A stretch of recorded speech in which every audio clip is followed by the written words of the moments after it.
Hello, everyone. My name is Jalen Jackson, and today I'll be presenting my capstone project on a machine learning framework for predicting pulmonary sarcoidosis using multi-cohort gene expression data. This research was conducted under the guidance of my advisor, Dr. Satar.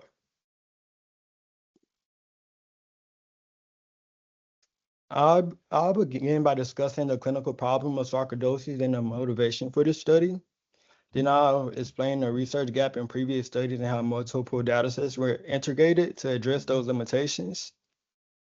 I'll address the future selection process and machine learning models to analyze the gene expression data. Then I'll present the results along with the interpretation, focusing on genes associated with sarcoidosis. And then I will conclude with the clinical impact and how this will support in the future. So what is sarcoidosis? Sarcoidosis isn't just a mild condition, it's an inflammatory disease that can affect multiple organs in many cases. It affects the lungs, making it harder to breathe, but it also can impact the heart, the eyes, and nervous system. Over time, chronic inflammation can lead to permanent organ damage. In severe cases, it can become like life-threatening, leading to complications like pulmonary fibrosis or organ failure. This is very important to me because my mom has this disease, and also, for example, Bernie Mac also lived with sarcoidosis, but he passed from pneumonia.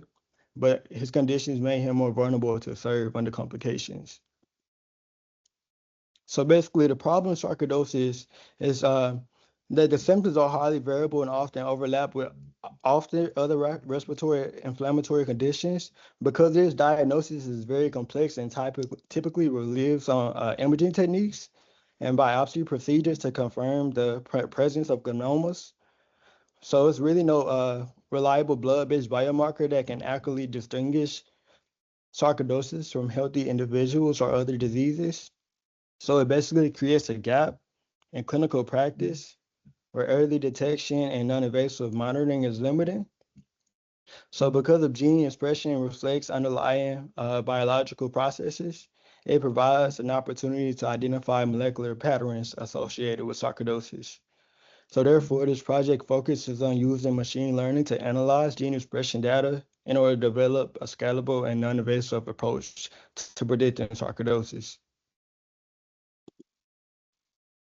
So previous studies have shown that gene expression can be used for disease classification, but most of them rely on single cohort data sets, which limit is how it's generalized.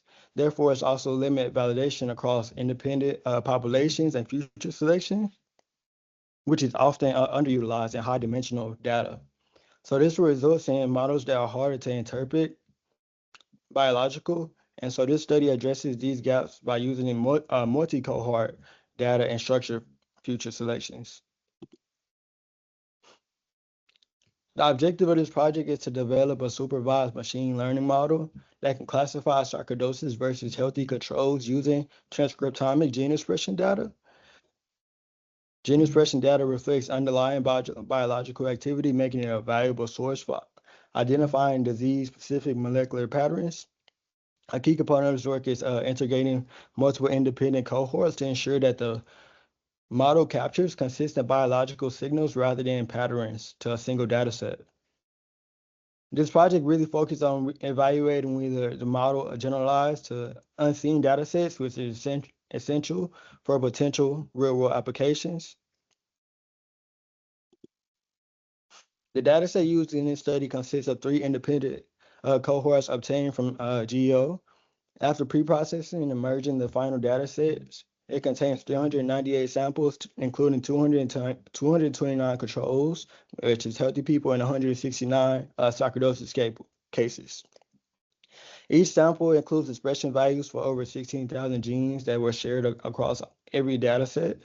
The multi-cohort structure is important because it allows us to evaluate consistency across different populations and experimental conditions. So the data that was used in this project is gene expression data, which reflects RNA activity in the body. DNA is the blueprint, but RNA shows what genes are actively at a given time.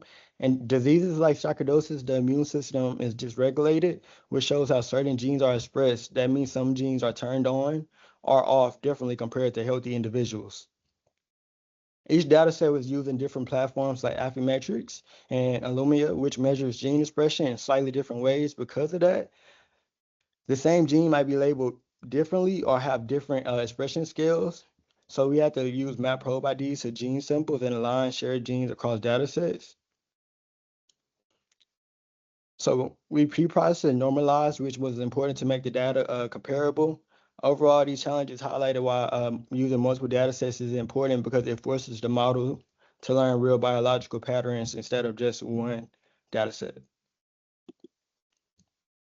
The methodology begins with the pre-processing and normalization to ensure consistency across all multiple data sets. So to address the high dimensional, I applied various thresholding to remove the low variance genes that contribute little to model performance.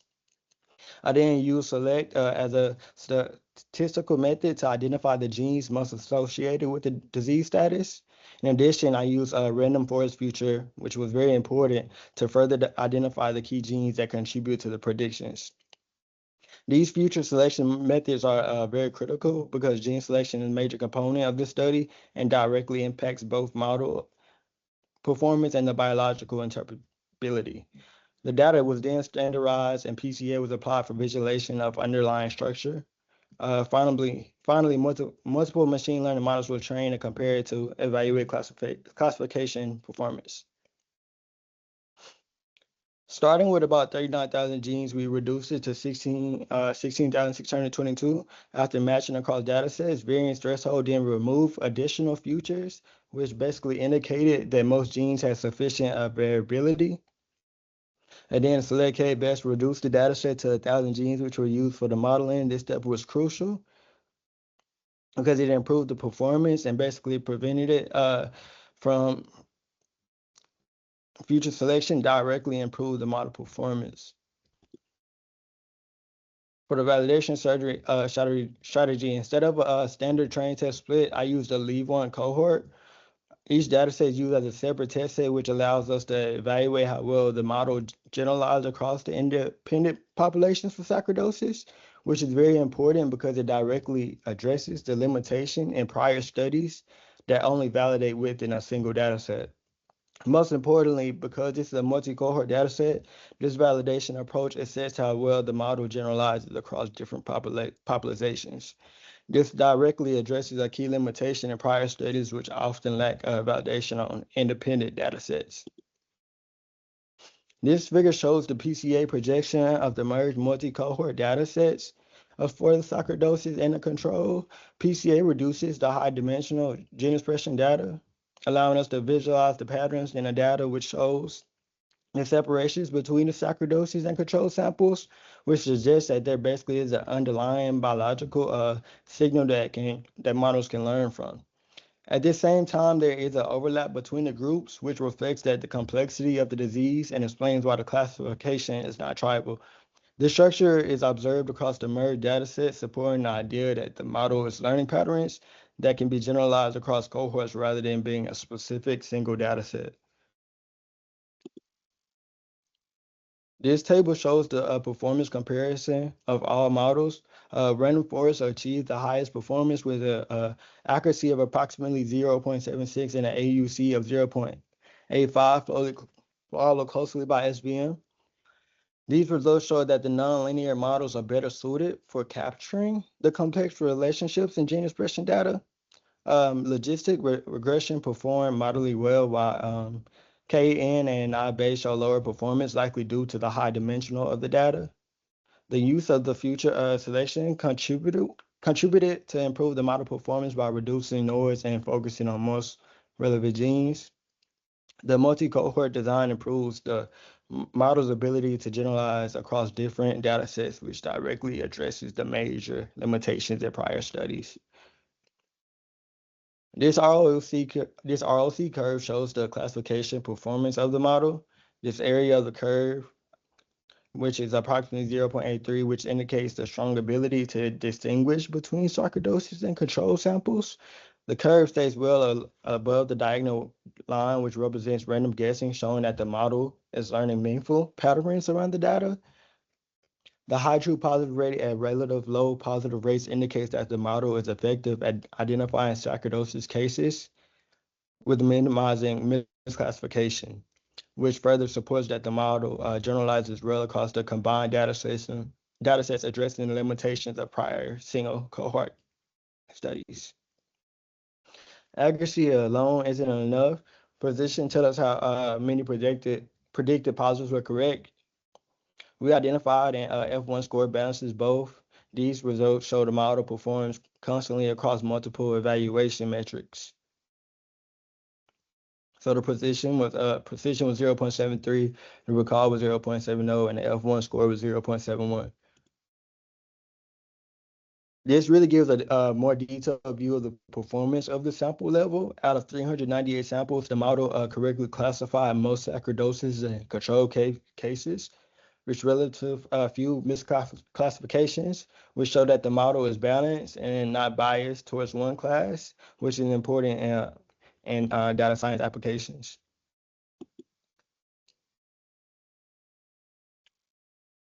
This figure shows the top genes using the random figure importance, which was the best performing model in the study.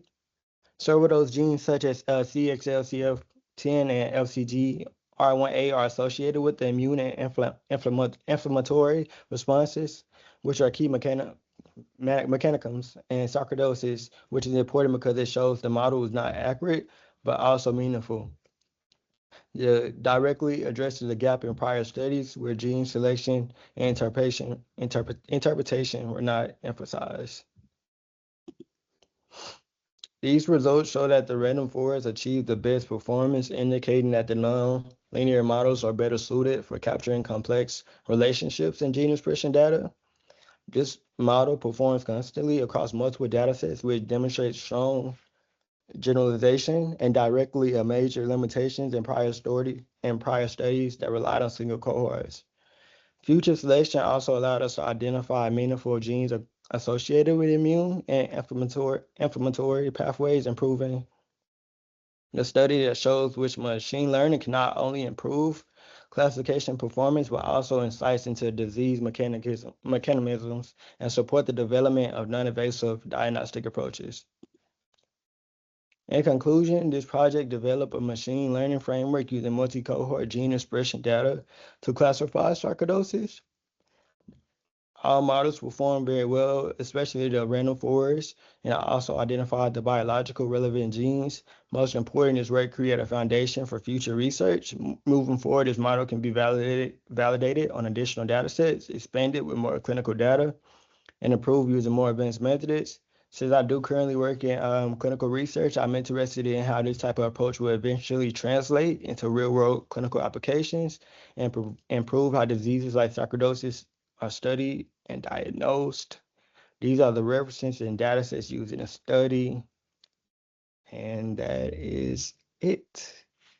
Thank y'all so much. Thank you, Jalen. Really nice and detailed work. Appreciate it. So, any question or any suggestion for him?